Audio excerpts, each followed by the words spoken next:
Hello friends, hi, welcome to new video. दोस्तों, आज की इस वीडियो में मैं आप लोग को बताने वाला हूं कि टाइम को कैसे मैनेज करते हैं। कौन कौन से और टूल्स टेक्निक्स हैं जिसको मैं एडॉप्ट करके अपने टाइम को मैनेज कर सकते हैं। हम एक अच्छा प्लानिंग कर सकते हैं जिससे हम अपने टाइम को मैनेज करके अपने आप को प्रोडक्टिव बना सकते हैं, और हम अपने जो बर्डन अपने ऊपर आता है या माइंड में जो भी कंफ्यूजन रहता है वो सबको हम रिमूव कर सकते हैं। साथ ही साथ लोग को पता है कि सभी के पास यूनिवर्स ने समान टाइम दिया है, 24 घंटे। एक दिन में आपके पास भी 24 घंटे हैं, मेरे पास भी 24 घंटे हैं। जो देश का सबसे अमीर आदमी है उसको भी जो उसके पास भी 24 घंटा है, जो गरीब है उसके पास भी जमूंगा हाँ है, जो विदेश रहते हैं उनका भी 24 घंटा है। सबके पास क्या है, 24 घंटे ही है। लेकिन इसी टाइम को कुछ लोग मैनेज करके अपने आप को बहुत प्रोडक्टिव बना लेते हैं। तो एक नहीं, दो नहीं, 10 15 कंपनियां चलाते हैं, और कुछ लोग एक्सक्यूज देते रह जाते हैं।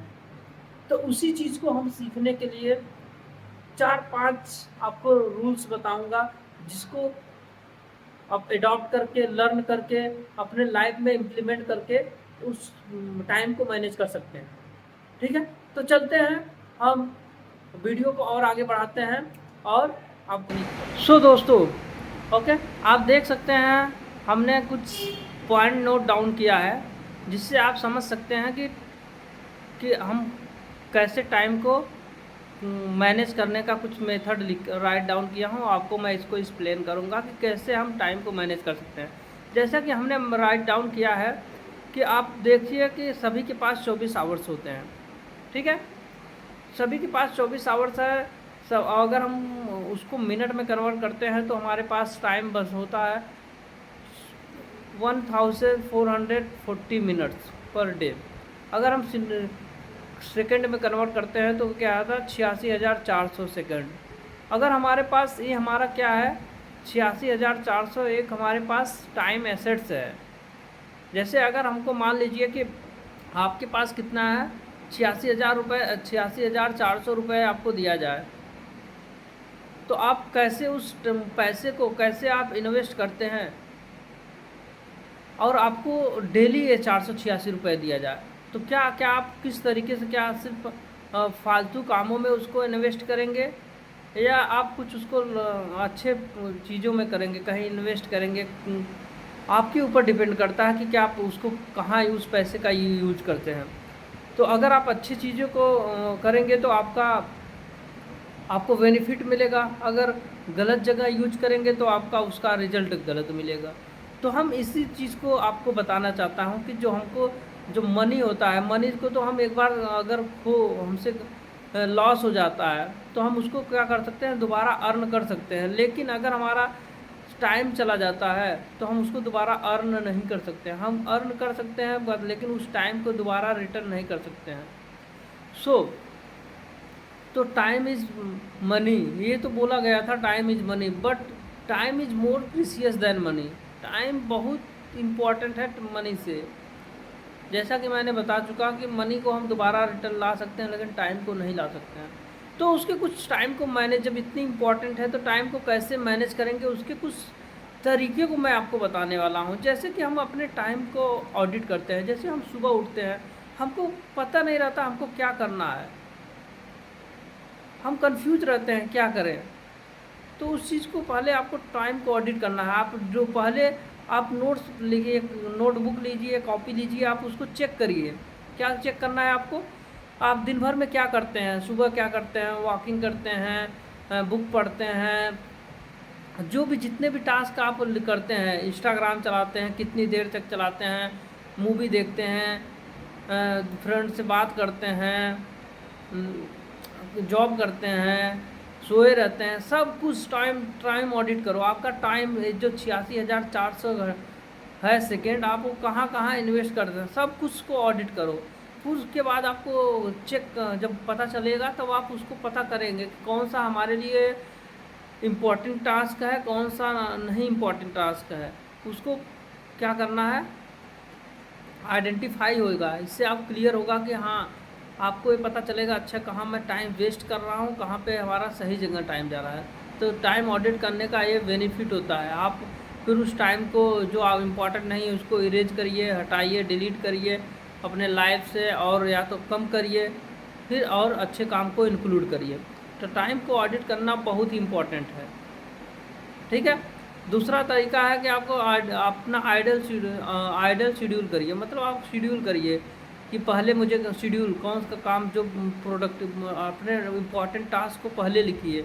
होता है ना, ईट द फ्रॉग फर्स्ट। जो आपका टास्क इम्पॉर्टेंट टास्क है उसको सबसे पहले करिए, जिससे कि कठिन काम टास्क पूरा हो जाएगा तो छोटा छोटा काम पूरा हो ही जाएगा। अगर नहीं होता, अगर छोटे छोटे कामों में लगे रहेंगे तो एट द एंड आप क्या करेंगे, जो इम्पोर्टेंट टास्क है वही नहीं कंप्लीट पड़ जाएंगे, जिससे आपका स्ट्रेस बढ़ेगा, ओवरलोड बढ़ेगा। और अगर जल्दी जल्दी आप करते हैं तो आपका वर्क क्वालिटी भी इम्पैक्ट करेगा। तो सबसे पहले कठिन टास्क को फिनिश कर लेना चाहिए। और आपको आइडेंटिफाई करना पड़ेगा कि कौन सा टाइम में आपकी एनर्जी हाई है। जैसे आप मॉर्निंग सो के उठते हैं तो आपका एनर्जी हाई है, तो आपका क्या प्रायोरिटी टास्क है। अगर आप हेल्थ कॉन्शियस है तो आपको एक्सरसाइज हाई एनर्जी टाइम पे करना चाहिए। अगर आपका काम एज ए प्रोफेशन में आप मान लीजिए आप टीचर हैं तो आपका मेन प्रायोरिटी क्या है, लर्निंग। तो उस टाइम पे आप बुक पढ़िए, न्यूज़ पढ़िए, जो भी आपका इम्पोर्टेंट टास्क है। अगर आप जिम हेल्थ पे ज़्यादा फोकस करते हैं तो आप जिम जाइए। जो आपका जो हाई एनर्जी है, जिस काम को आप ज़्यादा प्रायोरिटी देते हैं उसको हाई एनर्जी में हाई एनर्जी जब आपके पास हो तब करिए। क्योंकि हमारे पास एनर्जी अकॉर्डिंग टू हम हमेशा एनर्जी सेम लेवल पे नहीं होती। तो जैसे हमारी एनर्जी हो उस तरीके को हमको क्या करना चाहिए, टास्क को शेड्यूल करना चाहिए। ठीक है, समझ गया इतना। और दूसरा हमारा तीसरा मेथड ये है को टाइम को ब्लॉक करना चाहिए। अगर आपको फिक्स अगर टाइम को ब्लॉक कर दिया, अब टाइम ब्लॉक करने के लिए भी आपका शेड्यूलिंग, आपको एनर्जी लेवल को मेंटेन करना पड़ेगा कि जो टास्क, अगर मान लीजिए कि आप सुबह हाई एनर्जी है, आपका हाई प्रायोरिटी टास्क है, तो उसको टाइम ब्लॉक कर दिए कि मॉर्निंग में मुझे क्या करना है, एक्सरसाइज करना है। फिर उसके बाद मुझे क्या करना है, बुक पढ़ना है। या आफ्टरनून में मुझे अपनी एनर्जी लेवल के अकॉर्डिंग आप जैसे जैसे आपका प्रायोरिटी टास्क है या जो भी टास्क है जो हाई जो मोर इम्पॉर्टेंट है उसको हाई प्रायोरिटी में रखिए। जो थोड़ा सा मीडियम तरीके का इम्पॉर्टेंट है, अर्जेंट है लेकिन इम्पॉर्टेंट है लेकिन अर्जेंट नहीं है, उसको मीडियम एनर्जी लेवल पे रखिए। जो जो लेस इम्पॉर्टेंट है बट लेस इम्पॉर्टेंट है उसको लो लेवल पे, लो एनर्जी पे कर दीजिए। जैसे मेल करना है, व्हाट्सएप करना है, तो ये सब मैसेज करना है, सब लो एनर्जी पे भी कर सकते हैं। तो अपने टाइम को ब्लॉक करिए जिससे कि आपका माइंड डिस्टर्ब ना हो कि मुझे उठ के क्या करना है, मुझे इस टाइम पे क्या करना है। हमेशा कन्फ्यूजन में रहे, डिसीजन लेने में रहे, और आप डिसीजन नहीं ले पाए उसमें फिर अपना अनवांटेड टास्क में आपका टाइम चला जाएगा, शेड्यूलिंग टास्क कंप्लीट नहीं होगा और उसको करते रहेंगे। स्क्रॉलिंग इंस्टाग्राम पे, फेसबुक आएगा, उस पर जाएंगे और टाइम वेस्ट हो जाएगा। और आप एक चौथा काम कर सकते हैं, सेम लेवल का टास्क, सेम लेवल का उसको एक साथ कर सकते हैं। जैसे कि सेम बैच करना है, जैसे एक्सरसाइज करना है, योगा करना है, तो ये सबको आप एक बैच कर सकते हैं। रीडिंग करना है, वीडियो बनाना है, और क्या कंटेंट बनाना है, वीडियो बनाना है, तो उस सेम लेवल टास्क है, उसको एक साथ कर सकते हैं क्योंकि उसको आपका फ्लो नहीं टूटेगा। अगर मान लीजिए आपको क्या करना है कि जिम करना है, उसके बाद जाके जिम करना है, फिर उसके बाद तुरंत खाना बनाना है, तो थोड़ा सा माइंड शिफ्ट हो जाएगा। तो उस तरीके से अपने मतलब बैचिंग सेम लेवल का, जो सेम लेवल का टास्क हो उसको बैच करना है। और अगर और चौथा टास्क क्या हो सकता है, आपको प्लानिंग करना है। मतलब कि अपने डे का एक दिन सोने से पहले क्या कर लेना है, आपको प्लान करना है अपने डे का कि मुझे क्या करना है, सुबह उठ के क्या करना है, उसके बाद क्या करना है। अपने पूरे डे का शेड्यूल सेट कर लीजिए। अगर आप उसके अलावा आप प्लानिंग को करने के लिए आप नोटबुक का भी यूज कर सकते हैं। कैलेंडर आता है, कैलेंडर का भी यूज कर सकते हैं। जो आपका टास्क इम्पॉर्टेंट टास्क है एज ए प्लानिंग उसको कर सकते हैं आप। उसके अलावा आप अपने डे का क्या कर सकते हैं, वीकली प्लान कर सकते हैं अपनी प्रोडक्टिविटी को चेक करने के लिए, सेल्फ एनालिसिस के लिए वीकली एनालिसिस कर सकते हैं। और इस सबको अगर आप करने से, अगर आप इसको करते हैं तो आपका देखेंगे आपका जो डिस्ट्रैक्शन है, आपको कन्फ्यूजन रहता है, वो रिड्यूस होगा प्लानिंग करने से। आप उठेंगे पूरा, आपको पहले से पता होगा मुझे ये काम करना है, तो आप उस पर पूरा फुल फोकस से काम करेंगे। आपका जो प्रोक्रास्टिनेशन का है वो प्रोक्रास्टिनेशन दूर होगा, क्योंकि आपको क्लियर विजन पता है कि मुझे अभी एक्सरसाइज करना है, फिर मेडिटेशन करना है, फिर वीडियो बनाना है, फिर जॉब जाना है। तो आपका डिसीजन ले पाएंगे, प्रोक्रास्टिनेशन पाएंगे। आपका पूरी जो शेड्यूल है, डे फुल स्ट्रक्चर होगी। इससे आप क्या होगा, आपका जो ओवर बर्डन होगा, लास्ट टाइम में जो बर्डन आ जाता है, अगर आप कंटिन्यू प्रोडक्टिव टास्क को पहले ख़त्म करें तो आपके ऊपर जो बर्डन आने वाला है वो बर्डन नहीं आएगा, स्ट्रेस नहीं आएगा। आप अपने आप को फील कॉन्फिडेंट फील करेंगे और हैप्पी रहेंगे। सो दोस्तों मैंने आपके आज की इस वीडियो में बताया कि आपको कैसे टाइम को मैनेज करना है, जिससे आप मैनेज करके अपने आप को प्रोडक्टिव बना सकते हैं, प्रोडक्टिव बना सकते हैं। साथ ही साथ अपने आप माइंड के ऊपर प्रेशर को, ओवर बर्डन को रिड्यूस कर सकते हैं, अपने आप को स्ट्रक्चर बना सकते हैं, अपने आप को कॉन्फिडेंट बना सकते हैं। और इस मेथड को यूज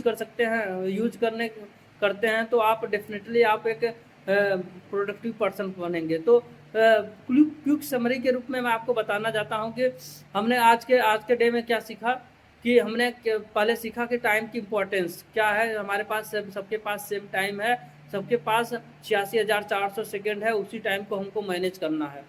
उसके बाद हमने मैनेज करने के कुछ तरीके सीखे।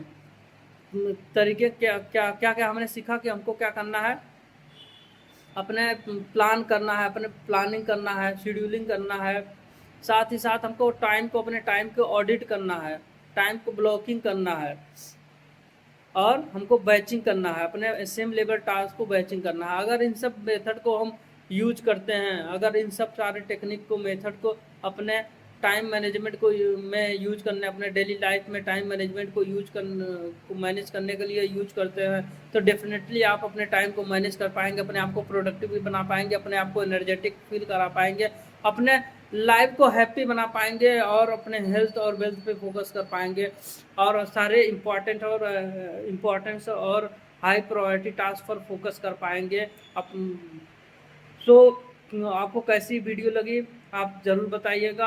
आशा करता हूँ आप वीडियो अच्छी लगी होगी, आपके लिए आपको नॉलेज दी होगी, और आशा करता हूँ इसको अपने लाइफ में इम्प्लीमेंट जरूर करेंगे। बिकॉज अगर इम्प्लीमेंट करेंगे तभी आपको रिजल्ट मिलेगा, अगर इम्प्लीमेंट नहीं करेंगे तो उसका बेनिफिट नहीं मिलेगा। नॉलेज लेने से कोई फ़ायदा नहीं है, नॉलेज बहुत जगह मिल जाएगी। Okay, take care, good bye.